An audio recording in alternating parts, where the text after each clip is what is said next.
Park में बैठी बच्चों को देख रही थी। बादल छाए हुए थे, कभी भी बारिश की बूंदें गिर सकती थी। कभी वो मन ही मन मुस्कुरा देती तो कभी उदास हो जाती। उसने आसमान की ओर देखा। उसकी आंखों में शिकायत थी, भगवान से अपना दुख प्रकट करते हुए। पूनम की आंखों से आंसू बूंद बनकर उसके आंचल को भिगो रहे थे। उसने भगवान से सवाल किया, अगर तूने मुझे औरत बनाया ही था तो पूरी तरह मुकम्मल क्यों नहीं बनाया? मुझे नहीं लगता कि इस दुनिया में भगवान है। अगर होता तो मेरा भी दामन भर देता, मेरी भी गोद खाली नहीं रहती। मेरी कोख से भी कोई जन्म लेता तो आज मेरे ससुराल वाले मुझे ताने नहीं देते, मेरा पति मुझे तलाक नहीं देता। शिकायतें तो बहुत थी, खुद से, समाज से, घर वालों से। फिर भी मुस्कुराती हुई पूनम उन बच्चों के शोर में खो जाती। झूला झूलते बच्चों को देखकर उसका मन ख्यालों में उड़ने लगता। अगर मेरा भी बच्चा होता तो उसकी भी उम्र 4-5 साल की होती। उसी वक्त किसी बच्चे के जोर से रोने की आवाज आई। अरे बंटी झूले से गिर गया, एक बच्चे ने चिल्लाकर कहा। पार्क में खेलते सारे बच्चे अचानक शांत हो गए। पूनम भागकर रोते हुए बच्चे के पास गई। उसके सिर से खून निकल रहा था। पूनम घबरा गई, बच्चे को उठाया और अस्पताल ले आई। घनघोर बारिश हो रही थी। एक बच्चा भीगते हुए कार्तिक के घर पहुंचा और बोला, अंकल बंटी गिर गया है, वो हॉस्पिटल में है। कार्तिक बौखलाया हुआ बाइक लेकर अस्पताल पहुंचा। डॉक्टर ने उसे तसल्ली देते हुए कहा, चिंता मत करो, अब ठीक है आपका बेटा। 3 टांके लगे हैं, अभी नींद में है, डिस्टर्ब मत कीजिए। जैसे ही जागेगा आप ले जाइए। आप पूरी तरह भीग चुके हैं, बाहर इंतजार करिए। कार्तिक ने राहत की सांस ली और अस्पताल के गेट पर आकर भीगी हुई शर्ट का कोना पकड़कर पानी निचोड़ रहा था। तभी उसने पूनम दिखी, जो अस्पताल के छज्जे के नीचे बैठकर बारिश की गिरती बूंदों को निहार रही थी। कार्तिक का दिल जोर से धड़क उठा। कुछ देर तक वो उसे देखता रहा। उसे उससे रहा नहीं गया।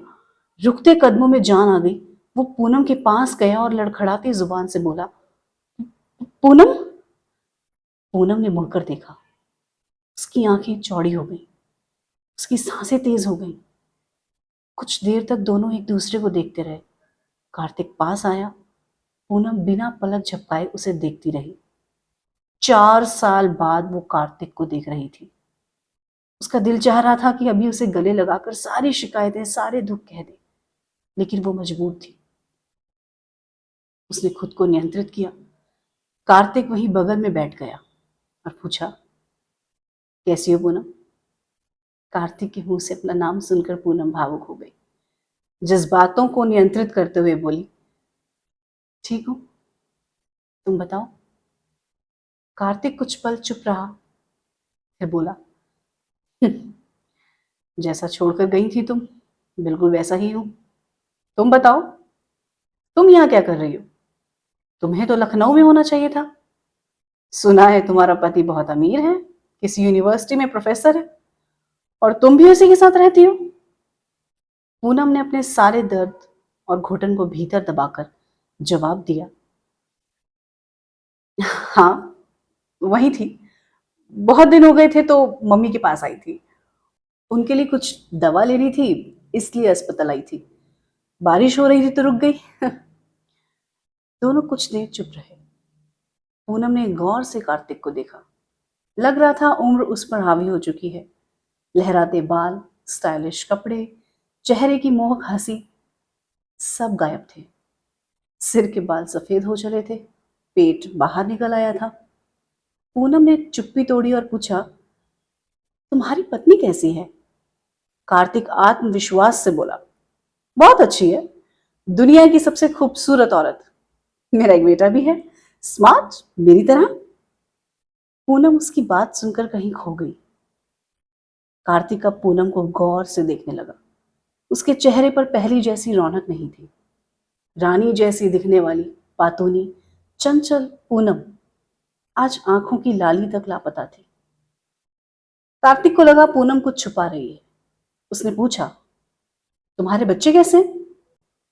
पूनम ने खुद को संभालते हुए थोड़ा इतरा कर कहा, मेरी भी 2 बच्चे हैं, दोनों मुझ पर गए हैं, मेरी तरह इंटेलिजेंट। मैं अपनी जिंदगी से बहुत खुश हूं। कार्तिक मुस्कुरा उठा। चलो, ये सुनकर अच्छा लगा कि तुम खुश हो। दोनों फिर कुछ देर चुप रहे। फिर कार्तिक ने चुप्पी तोड़ी। जिंदगी वही थी पूनम, जो तुम्हारे साथ गुजारी थी। अब तो बस बेटे के सहारे जिंदा हूं। ये सुनकर पूनम का चेहरा सिहर उठा। कार्तिक के लिए पुराने एहसास जाग उठे। उसे याद आया जब उसने कहा था, हम 4 साल साथ थे, हमने वादा किया था कि शादी करेंगे, हमें कोई अलग नहीं कर सकता, यही कहती थी ना तुम। तुम्हारे सारे वादे धूल बनकर उड़ गए। मैंने ठान लिया था कि अगर दोबारा मुझसे कहीं टकरा गई तो मुंह फेर लूंगा, नजरअंदाज कर दूंगा तुम्हें। नफरत सी हो गई थी तुमसे। पर जिंदगी ने सिखाया कि इंसान की बुराइयां ही क्यों याद रहती हैं, उनकी अच्छाइयां क्यों नहीं। मैंने सोचा तुम्हारे साथ बिताए हसीन पल दिल में रखकर नफरत को निकाल फेंका। सॉरी, आज तुम्हें देखकर दिल की सारी भड़ास निकल गई। कार्तिक की बातों में नाराजगी भी थी और सच्चाई भी। पूनम की सांसें थम सी गई। एक लंबी सांस लेते हुए बोली, थैंक यू, तुम बिल्कुल नहीं बदले। आज भी वही कार्तिक जो दूसरों के लिए सोचता है। तुम्हारे दिल में जो मेरे लिए सम्मान है, उसके लिए जीवन भर आभारी रहूंगी। Thank you so much. क्या आपको लगता है कि पूनम और कार्तिक के बीच अब भी प्यार बाकी है? अगर आप पूनम की जगह होते तो क्या कार्तिक से सच छुपाते या सब बता देते? इस बातचीत में कौन ज्यादा ईमानदार लगा, कार्तिक या पूनम, और क्यों?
On the corner where the shadows creep, whispers of the city, secrets they keep.